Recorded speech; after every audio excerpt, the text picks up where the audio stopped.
But instead of remaining faithful to God and trusting that he was enough, David commits adultery and murder.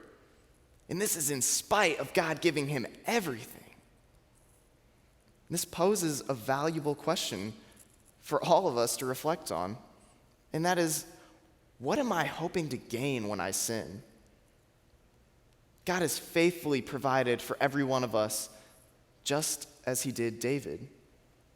What was David hoping to get out of committing adultery with Bathsheba?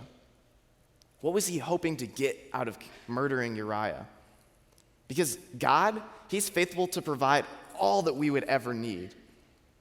He is enough.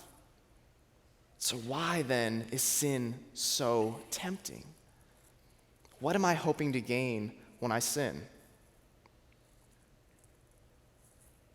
Often, our sin results from us trying to gain something that God has already provided us with. The woman who has been deceitful with her business to try to get ahead may be searching for additional wealth, even though God has blessed her with all that she needs.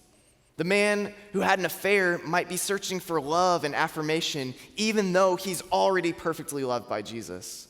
The student who bullies others may be searching for security, even though God is his defender. It's this feeling that enough is never enough, a type of hunger that leads us to do what we want when we want it. Self-indulgence is the most common path to sin. It's the main entrance to a cycle of sin. Because when we start to seek what we want when we want it, it often leads us to make choices that are outside of God's will.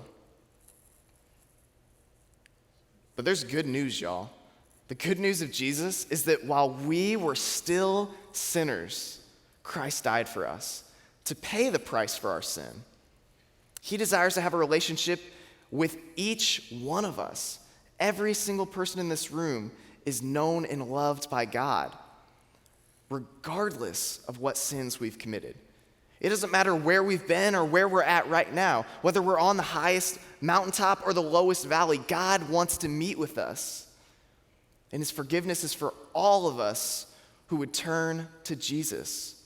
This picture of Jesus is painted for us in Romans chapter 5, verses 6 through 8. When we were utterly helpless, Christ came at just the right time and died for us sinners.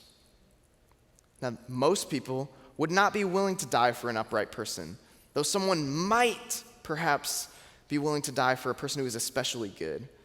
But God showed his great love for us by sending Christ to die for us while we were still sinners.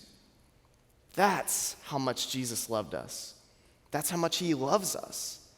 That he laid down his life for us, being fully aware of our sinful nature.